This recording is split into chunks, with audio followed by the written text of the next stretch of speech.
And the main thing is just to talk to you a little bit about about the plays that were created in the camp and your insight into it, what brought you to it, how what drove you. and then eventually what we would love to do down the line, once we're allowed to do theater again, is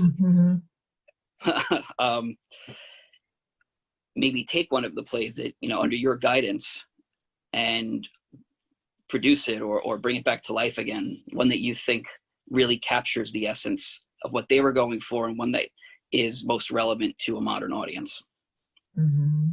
Which is, we can talk about that, and hopefully somewhere and we're able to do that.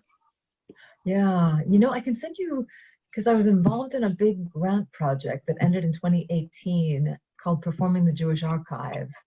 And I was able to restage some of these plays as part of that project. So I can send you links to some of the videos of the performances that were done as part of that project. But the thing that we found out is that some of these can be quite easily restaged. Others that are much more closely tied to what was going on in the ghetto are more difficult just because the audience doesn't have the context for it. But they're definitely stageable. Excellent. Why don't we start at the beginning, and perhaps let's talk a little. I think the easiest way to jump into this is to just ask you how you discovered these plays, why you took on this project, and what it means to you to bring these out into the public so that people can experience them and read about them and learn about them.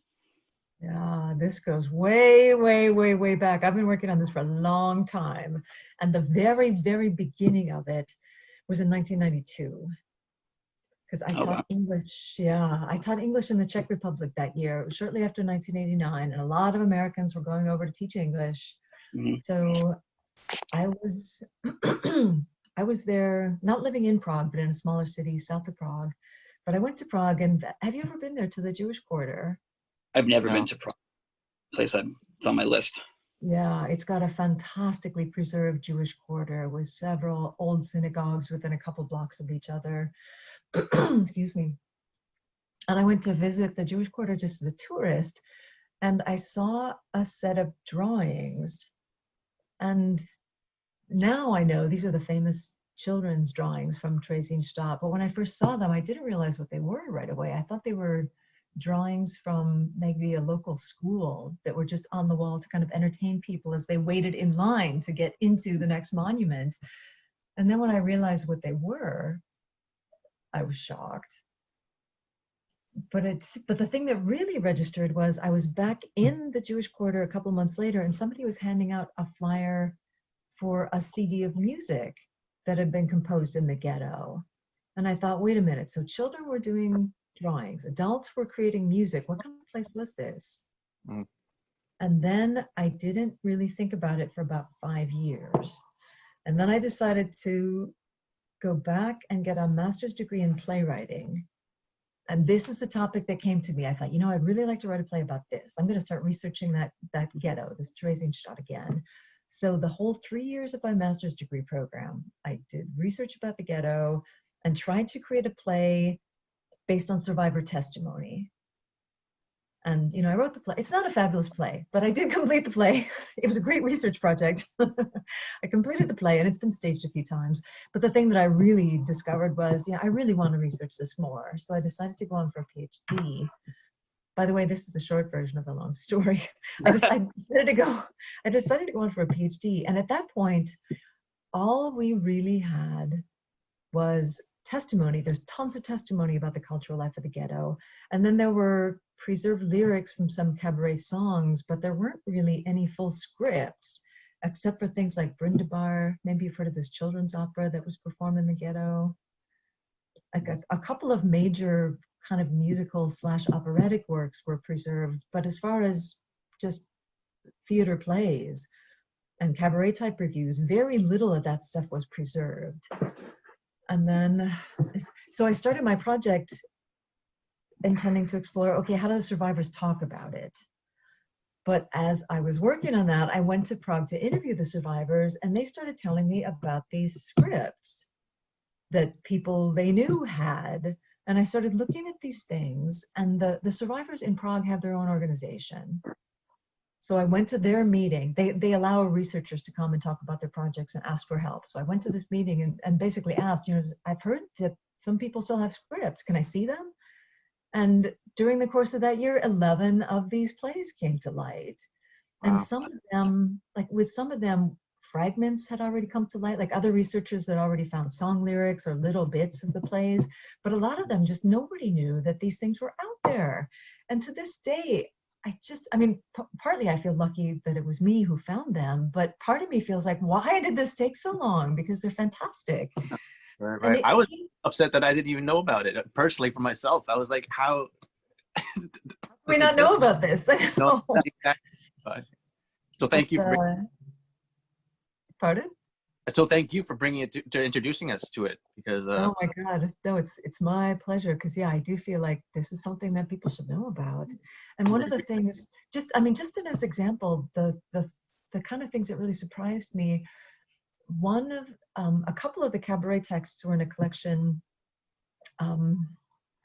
that was preserved by a survivor named Felix Porges, and he passed away already, unfortunately, but his son had preserved his collection. And his son told me, yeah, I took this to the Jewish Museum after 1989, and they wanted the drawings, but they didn't care about the plays. Really? And I thought, how could they not want the plays? Like, lucky for me, but there just didn't seem to be that much interest in these plays, which is why people just kept them at home. So anyway, over the course of that year, I ended up with all these plays, and just through sheer good fortune, a friend of mine who worked for a grant agency approached me and said, you know what, we have this money and we haven't had any good applications for Czech related projects this year. Do you have something you're working on? And I said, why, yes, I do. I have all these plays and I would love to publish an edited volume of these plays. And he said, okay, well, apply to us. And I'm just seeing if I have this. Oh, I don't have it here. Anyway, long story short, I got the money, I found a publisher, and I spent a year creating, talking with the survivors. And these were such great interviews. I mean, I'd already established relationships with them because I'd gone to interview them and, tell me what you remember, tell me your memories. And then I could take them these plays and say, okay, I found this play. What does this mean? Or did you see this? Do you remember this? And just got absolutely amazing testimony about what the jokes meant, about what it meant to perform comedy in a place like that. So the first version of the plays came out in Czech and in German, which is the original language of all the plays. And then a colleague saw me present about this project at a conference in the United States, and she said, oh, I'm putting together this series. And that's how the book that you have in your hand came to be. Is okay, because I also have, don't ask me how I found this, the original also. How did you find that? I searched the internet and this happened to be there, and I was so curious. I don't speak Czech and I don't speak German, but it just, I don't know, I found a copy because I figured this. You have to save time to learn how to speak it. Yeah, now I have time to learn. There are some illustrations in that volume that aren't in the English language volume, like all those at the very beginning, all those facsimiles of the pages of the script, that's not in the English language version. Oh, look at that. I haven't looked through this that much because I figured I can't read it. What's the point? But there they are, right? Is what you're talking about? Those are the original pages. Wow. That's how they were preserved. Wow. Good. I'm glad you told me that. Yeah, well, it was so great because most of that is from the Porges collection, which is the one I was just talking about. That when his son took them to the museum said, we're not very interested in this. But those pages are so great because you can see, because Felix Porges was the director, and you can see him like making notes on the page. A lot of the directions, the handwritten things say, okay, curtain, okay, exit stage right, okay, it's his own notes about how to perform. Oh, is that what that's what the margin is? That's the that's what most of the margin comments are. Yeah. So it's a very live document. It's very much a working document. So that's how the two books came to be. And I mean, when I found out about these, I had the same urge that you are having now, which is, oh my God, I have to stage this. How do I get this thing back on stage? Yeah. So I did a couple of projects with a Czech secondary school, which was a blast. Working with like 16 to 18-year-olds. And then I worked with a couple of smaller professional theaters in Prague. Mhm. So I think the first performance was already in maybe 2006. But since then, I've just seized every opportunity to try to get these back on stage in one way or another. But the big thing was this Performing the Jewish Archive project. It was myself and 6 colleagues. Most of them were musicologists. I was the one person focusing really specifically on theater. Actually, there were 2 of us. So I was looking at theater in Terezin, and then a Finnish colleague of mine was looking at cabarets by the Jewish community of Helsinki. Mhm. And that community was never, for very complicated reasons, that community was never deported. The Helsinki Jews stayed in Helsinki the whole war, and they had their own community theater. So he works on those scripts, which are also amazing. Making a note. Okay. A quick question. How did you mentioned the students, how did they react the first time this was introduced to them? Like, what did they take away from it? They were so great. So the first students I worked with were these Czech secondary school students, and they had a really good history teacher, and they had done a local project, because the really unusual thing about the Czech Jews is they weren't concentrated in cities. There were small town Jewish communities all over that country. Mm. So almost every town had a couple of Jewish families. So the Jewish Museum in Prague initiated this project called Disappeared Neighbors. And it's basically this guided research project for secondary school students, that they go to their local archive and find out, okay, who were the Jewish families who were in our town? Because again, almost every town had a small Jewish community. Right. So they had participated in this project, and their history teacher was really good and really interested in the history of World War II. So the reason I got into that school, I had a Fulbright grant to do my PhD research there. And there was another woman who was on a teacher's Fulbright. There's a teacher's exchange that Fulbright sponsors, and she was teaching in that school. Oh. So I and a couple of colleagues went in, invited by her to work with her students. And the Czech students were great, because they don't really have any preconceived notions about how they should feel about it. Mm-hmm. Wow. Yeah, that's a great point. I think in the United States, it's very much ingrained, how we're supposed to feel about the Holocaust. Right. And in Germany, I do have a little bit of work. I've done a little bit of work in Germany. They've got an extremely ingrained notion about how they're supposed to feel about it. The Czech students are just curious. And we had the amazing advantage is there was one survivor who'd actually written the song lyrics of this cabaret, who was still alive. Wow. So he was able to come to visit us one day. He came down to the school one day and talked to the students about his songs. Wow. That's Yeah, incredible. that was amazing. We were really, really lucky to be able to do that. But the result with the Czech students, they approached it so open-mindedly, and they appreciated the humor. The Czechs, I think in the United States, there are a lot more barriers between the Holocaust and humor, and thinking about humor in anything related to the Holocaust. And the Czechs, not just the students, but just Czechs in general, they don't have that same kind of barrier. So they just accept the humor in a different way. So it was a pleasure to work with them. And the thing that they said, and this is true of almost all the groups of students that I've worked with, is that they say, we thought about this as history, and we knew we had a personal relationship because we looked up the Jewish history of our own town. But then to perform this play that they had performed, it just really hit home that they're people, they're individuals. These are people, and in some cases, people not that much older than they were, who had been involved in these shows. Right. So Yeah, so my first experience was working with Czech students, and since then I've worked mainly with students in either the US or the UK. Mhm. And, with each of those national groups, there are different difficulties and different things that are easier with those groups. But I think the most important thing is they've all, every single group has had this moment where they all look at each other and say, "Oh my God, this isn't a statistic anymore. These This is these real. were, yeah, these are people who enjoyed the same things I enjoy."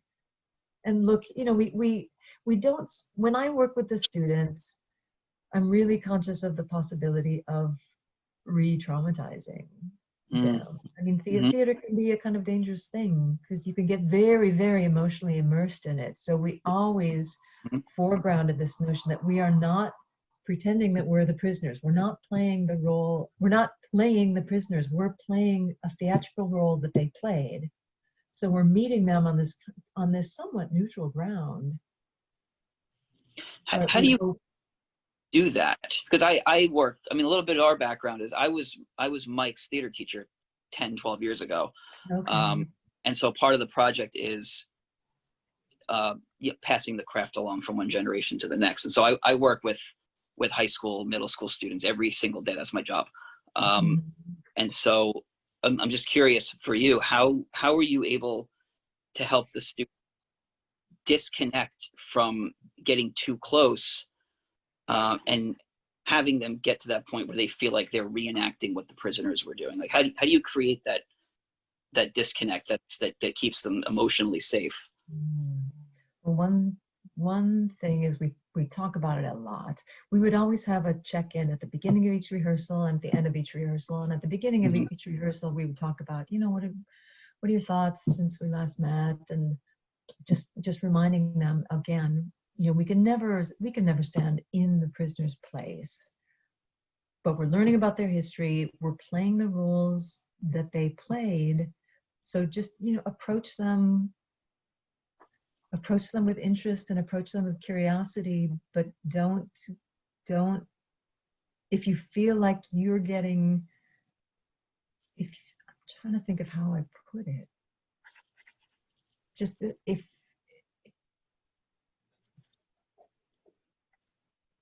just be conscious that we can never step into what they experienced. Right. And again, we want to approach it. We want to approach their experience. We want to understand their experience better, but we can't relive it. And it really disturbs me because I've looked at some online boards where students wrote comments about their experience of performing Holocaust-related plays, and it really alarms me when somebody, like a student, will write, "Oh my God, I felt like I was her. I felt like I was Anne Frank." Like, no, Yeah. not. And you shouldn't be going there emotionally. No. Yeah. But the key thing, I think the most important thing was our checkout at the end of the day. And we just went around in a circle and said, "Okay, how are you feeling about the work that we did today? And if you did find yourself, getting really emotionally immersed in the role, do you feel safe? Do you feel okay going home?" And That's then true. and I think we had, I honestly can't remember right now. I think we had some physical ritual that we actually kind of enacted, climbing out of the rehearsal space at the Wow. end and saying, "Okay, now we are outside of the rehearsal. Think about this while you're home. But yeah, anything that you want to kind of experience emotionally, see if you can wait until we get back here." Right. Yeah. Don't bring that feeling home with you. Yeah. Right. Try to leave this behind in this space. We'll pick it up again tomorrow. It's going to be here. We can talk about anything you want to talk about, but stay safe. And our British students laughed at us because I was doing this with an American colleague, and they said, "We're British. We don't talk about how we feel." But at first, their comments at the end of the rehearsal were very brief. But Oh, yeah. by the end, we were having really interesting conversations. And I feel good about that show because I feel like they engaged with a lot of energy. I mean, they engaged very, very intensely in that process, but I don't think, and there were very difficult moments, and especially that same moment when suddenly it will really sink in. you know, I'm playing the role this person played, and this person died in horrific circumstances, and this person was 3 years older than I am now. Yeah. And that's always a difficult moment. Yeah, that really seeks into your mind, right? I'm sure. Yeah. Yeah. But they were okay. I mean, I don't think anybody, as far as, you know, I'm not a psychologist, but as far as I can tell, and especially judging by how they talked about the play when we did our post-show talkbacks with the public, when we did our talkbacks with the audience, they just looked really eager to talk. Nobody looked like they'd been traumatized by the experience. That's All right. good. You that what you were saying kind of reminds me of there was a movie called Jacob's Liar. I don't know if you ever heard of it. Yeah. Yes, and Robin Williams, when he was done every shoot, he would have to call home immediately just to kind of keep his mind off of the subject and talk about his kids or something. And then when Spielberg was making Schindler's List, he would then call Robin Williams on the phone just to get some laughs. Just to, but it kind of reminds me. And, my background is I'm a comedian. I've been a comedian my whole life. So ever since I was a kid learning about World War II, of course, that question popped into my mind was that there had to be. I mean, but of course, it reminded me of the point you made about our view in America versus maybe in other places about the lines. So it was very refreshing and almost reassuring when I heard about what you were saying, because it was like, okay, I knew, my God, that had to be so, because it's just human nature. I mean, it is, isn't it? And it was, yeah, in all, I mean, Terezin is exceptional in that there was so much performance and so much comedy done there, but it happened in other camps too. I mean, there are traces in all kinds of different camps, and there does come a point when people just do not have the energy. I mean, there does come a point when the comedy just stops. But as long as people have even a tiny bit of psychological and physical resources, it keeps going. Can I ask how has it affected you, since, like, how has this journey of looking at this stuff and researching this, how has it left any change on your view of history, or has it stayed with you in some way? It mainly, well, I keep working on it. And it's been, I usually count 1998. That's the beginning of my master's degree. I count 1998 as the beginning of the project. So I've been doing this for 22 years now. And it's mostly just endless, boundless admiration. Because there are people who look at the Terezin cultural life with a bit of contempt. Not many, but they exist. And ask questions like, you know, why did they not do what the Warsaw Ghetto did? Why was there not an uprising in Terezin? Why did they waste their time engaged in cultural activities rather than fighting the Nazis? And I can hardly express the vehemence of my disagreement with that, because I mean, I know this is a risky thing to say, but I mean, what you end up with in the Warsaw Ghetto, you end up with a tremendously brave act where almost everybody dies. In Terezin, you end up with people finding a way to coexist with the regime, and thousands of people are alive in the ghetto at the end of the war.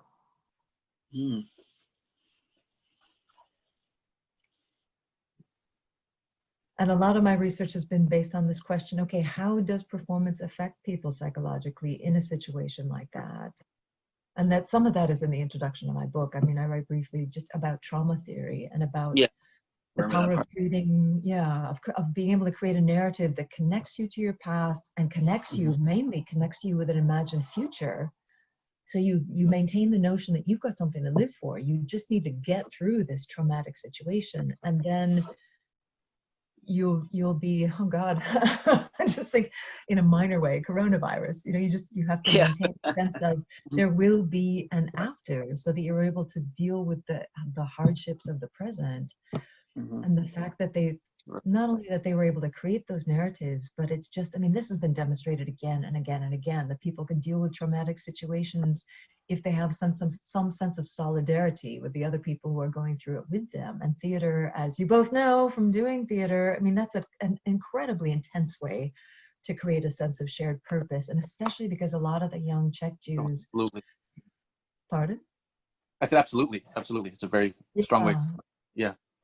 You create very strong bonds when you're working on a piece of theater with somebody. And with a lot of the young Czech Jews, theater was really, really tied to political expression.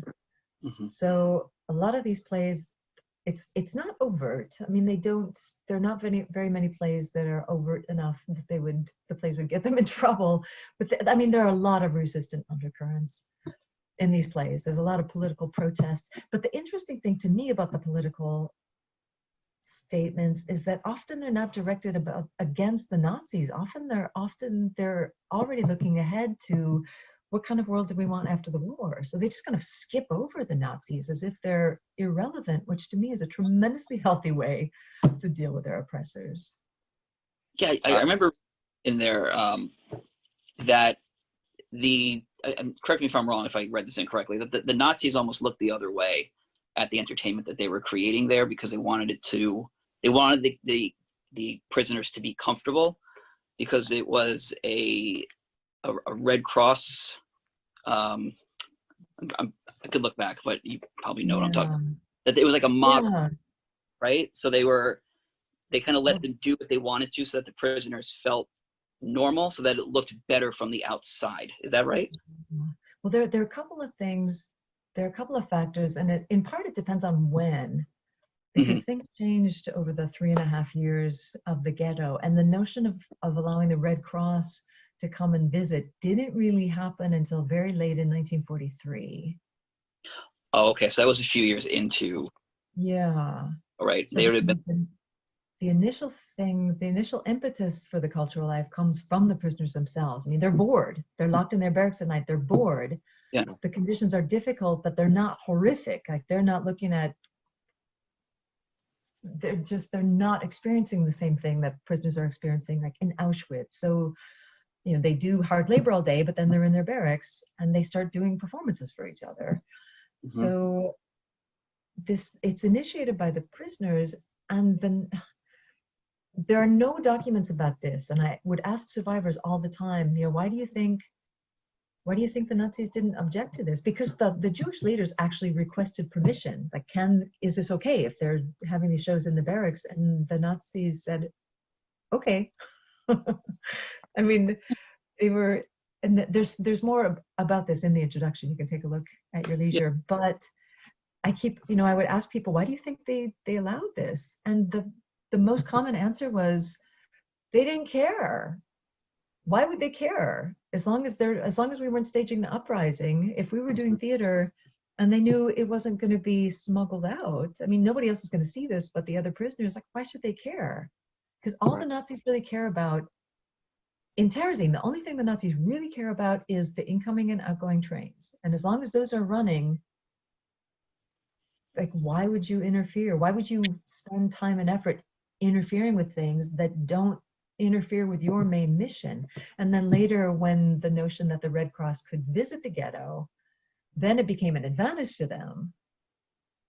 So there was never a reason for the Nazis to shut it down. Like in the later camps, because Terezin's main function was as a transit camp. It was a place to collect the Jews of Central Europe and to then send them on to the later camps. In the later camps, it actually does serve the Nazi purposes to be extremely oppressive and to dehumanize the prisoners as much as they possibly could. In those camps, there is an advantage to that. In Terezin, there was no advantage to doing that. I see. And the Nazi staff of Terezin was tiny. So there's no reason for them to spend manpower going around hunting down theater performances and shut them down, because again, as long as it's not interfering with the main mission of the camp, and they later, when it's actually supporting the mission of the camp, which is to make it look normal for the Red Cross, there's never a reason for them to shut it down. In fact, the only time the cultural life gets shut down is as a punishment. Okay. Because there are a couple of occasions where there were, like, some prisoners tried to escape. And that, I mean, the Nazis could see that this is something that the prisoners really appreciated. So as a punishment, they would shut it down for a couple of weeks. Oh, okay. Can we talk about some of the plays themselves? Like, which ones do you think are most representative of the cultural life there? Which ones do you think had the most impact then? Which do you think would have the most resonance now? Which do you think embodied life at the camp the best? Mm. It's never, I would never try to answer that first question, Okay. because I don't think it's possible to say what was most typical of the ghetto, because the population of the ghetto is so diverse. Okay. Because you've got young Czech Jews who are pretty much a-religious. I mean, they know the major holidays, but that's, they're just not that, they don't have a strong sense of Jewish identity. There's maybe slightly culturally Jewish, again, in that they know the holidays, but they're mainly Czech. Like, their main identification is either as Czechs or as young socialists or communists, mainly. So some of the plays kind of represent that group. There are a lot of older Austrian Jews who tend to be, slightly more religious. There's not really a Yiddish speaking population in Terezin. There's not really a big devout population, even though there are people who, sorry, I'm just really realizing how odd this sounds. You've got a lot of not very Jewish Jews in Terezin. Okay. I get Yeah. And you've got a fairly high number of people who are either declared atheists, like officially left their religion, or who converted to some kind of Christian religion. So it's really difficult to try to say, who is the typical Terezin prisoner. I would say the main divisions are Czech and German, although there are plenty of people who speak both languages. The young and the old, like the generation who were in their 20s, had a really different experience from the generation who was already in their 40s or 50s. Okay. And then politically, you've got everybody from people who belong to a communist cell in the ghetto to people who were Czech or Austrian nationalists to Zionists who, like, all their work is about, okay, we just have to get through this so we can get to Palestine. So considering that, then I'll pick out 3 plays that I think I'll just pick out 3 plays. Okay, by far the easiest one to stage today is The Smoke of Home. I remember reading about that, and I think I read it too. Yeah. Yeah, it's short. It's only 4 main characters plus a couple of bit parts. And the reason it's so easy to stage is that it's a metaphor that means something really specific in the context of Terezin, but can also be interpreted much more broadly in terms of the Holocaust, or even in terms of anyone who's being held captive during a war. And one of the reasons it's easy to stage is that it doesn't violate the audience's expectations so extremely, because it has a tragic ending. It's a serious play with a tragic ending. It only lasts about 35 minutes. The main danger with staging that play is it's 4 young, not even young, it's 4 men who at certain moments fight with each other. And with young actors, they can just turn into this big kind of macho bluster fest. And I've unfortunately seen that version of it. Oh. But when it's done sensitively, it's beautiful. So The Smoke of Home, and that was written by a couple of young Czech Jews. There's a Purim spiel, which is hilarious because it's basically a series of short sketches. And almost all of them have some relationship to Terezin. You've got to read the footnotes pretty carefully on that one. Almost all of them have some relationship to Terezin, but that one's in German, and a couple of the scenes really get into they're really, like, one of the scenes is a really interesting portrait of the young Zionists in Terezin, and what they were interested in and what they found funny. And they were things like, well, they were all supposed to be learning how to do manual labor so they could all go to Palestine and build the Jewish state. But the whole scene is about, okay, how do they try to get out of having to do physical labor? Or how do they try to get out of their Hebrew lessons? It's pretty much about, a bunch of teenagers who are supposed to be training for the post-war future, but would rather hang out with their girlfriends. I like that. They haven't changed. So that play is really typical of one really specific group. And then of the German language, the German language plays are a little bit tougher because we, sorry, I'm just looking for my copy. There's a German language kids puppet play, which is kind of weird and kind of racist. I mean, some of the plays are difficult to stage today because these kids go to Africa, and the way the play deals with Africans is just really racist. I mean, you could never stage this thing today, and it was supposed to be a play for children, so don't do that one. No. I'm talking about that one like for every 5 minutes. He just keeps talking about that one. Whoops. All right. Well. Okay. You know what I think now. So. There are a couple of collections of cabaret songs. The whole cabaret text was not preserved, but there are a couple of collections of cabaret songs.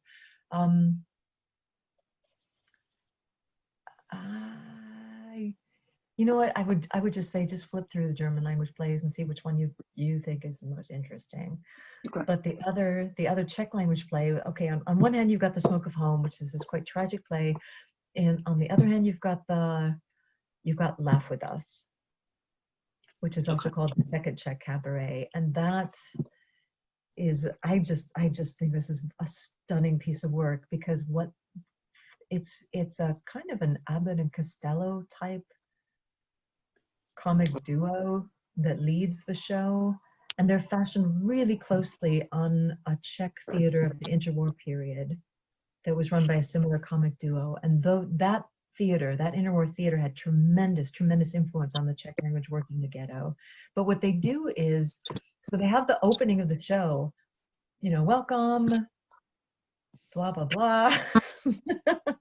We're going to open the show with this little song that I wrote for my wife who's in the cabaret, and she sings the show. And then they move into the future. And the two main actors walk out with newspapers in their hands and talk about some of the things in the newspapers. And then they say, yeah, do you remember back in Terezin? Things like this never happened in Terezin.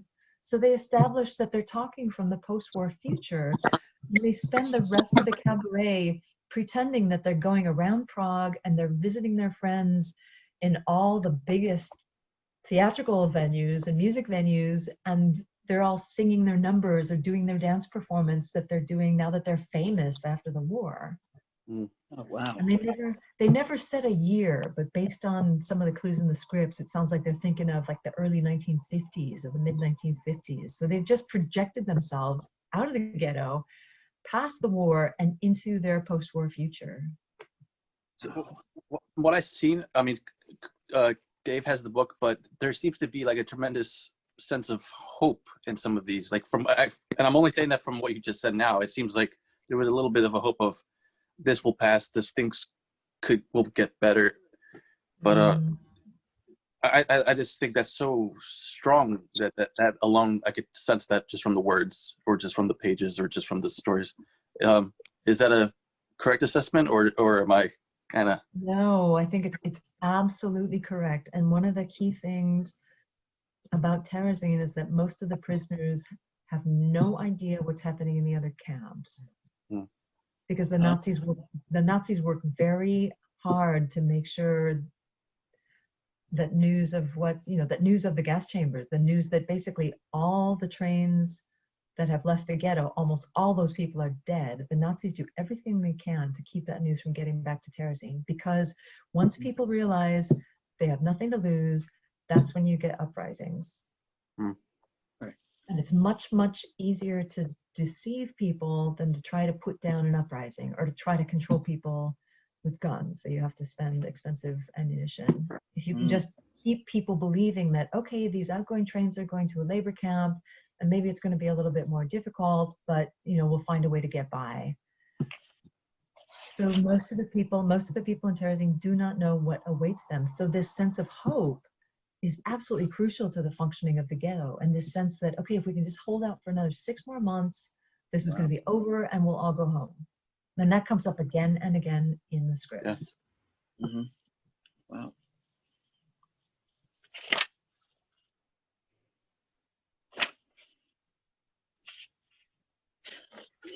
I have a question here. I remember reading in the introduction about the tradition of the Jewish theater, which I don't know a lot about. Was there a reflection of the traditional Jewish theater within these plays that they created? The only thing, like the most traditional Jewish theater is Yiddish language theater, and there are a couple of performances in Yiddish in the ghetto, but again, this is not a Yiddish speaking population, so you just don't really see much of that. The only traditionally Jewish play is that Purim spiel, because I mean that's linked to a very old forms of performance linked with the holiday of Purim, but the other plays, the influence is mostly early 20th century Czech and German language theater. I mean, the overwhelming influence on the Czech plays is this liberated theater of Voskovec and Verek, the one that I was just talking about, this 1930s Prague theater, because that theater was just so overwhelmingly popular. I think it's hard to even perceive as Americans, it's hard to even perceive that a theater could be that popular and so beloved, and that everybody knew the style and everybody sang their songs. So a lot of the Czech language performance is very, very heavily influenced by that kind of style of cabaret / review theater. With the German-speaking Jews, most of the scripts that we have are written by Viennese, by Austrian Jews. So the kind of like musical theater, cabaret theater of early 20th century Vienna is their major influence. So you can, in a way, and a lot of the artists in early 20th century Vienna, like a lot of the famous musicians and cabaret composers were Jewish, but they're not necessarily drawing on any older Jewish theatrical traditions. I mean, there probably is some influence there, but I think it's somewhat misleading to say, is theater in Terezin Jewish theater?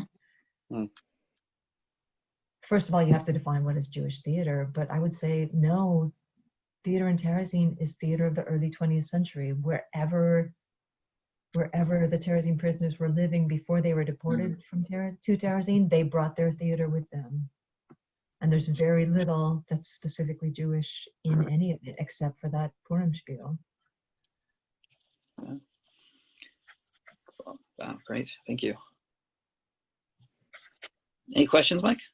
I'm good. That was amazing. Yeah, thank you so much for all that, Lisa. Like, really. Oh my God, it's my pleasure. I love talking about this. Yeah, we've really been looking forward to talking to you about this. So thank you. Yeah, well, just let me know what comes next. And if you do get to the point where you're thinking about staging one of the plays, I'm happy to advise from afar. Maybe by the time you get to that, maybe we'll all even be able to travel again. Yeah, right. It would be amazing. Oh, absolutely. Yeah, I'm hoping that this is only the first of hopefully many meetings that we have, and lots of conversation to come. This is fascinating. Thank you for a phenomenal work. Like, I'm blown away by all of this, really. I mean, obviously like Mike said, we've been waiting months to talk to you. So this is very cool. But thank you for taking the time to talk to us. It's my pleasure, and just let me know when you want to talk again. Absolutely. Thank you. Yes. Right. All right. Have a wonderful day. You too. Bye-bye. Bye-bye.